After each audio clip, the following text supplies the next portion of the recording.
সংসদে কি তবে আজ তুমুল লড়াই শুরু হয়ে গেল?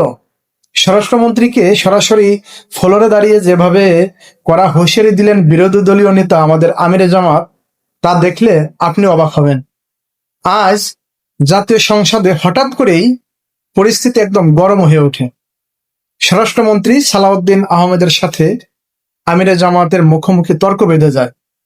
স্বরাষ্ট্রমন্ত্রী বারবার কথা বলার সময় বাধা দেওয়ায় আমিরে জামাত রেগে গিয়ে বলেই ফেললেন যে বক্তব্য আপনি দেবেন নাকি আমি দেব।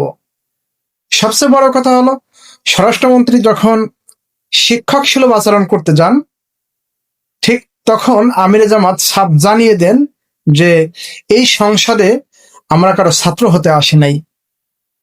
এতদিন যারা ভাবতেন যে বিরোধী দল একদম নরম বা চুপচাপ, আজকের এই ঘটনা তাদের ধারণাই পাল্টে দিয়েছে।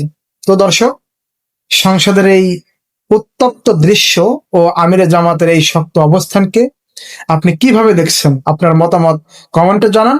আর এমন আরো আপডেট পেতে পেজটি ফলো বা সাবস্ক্রাইব করে রাখুন।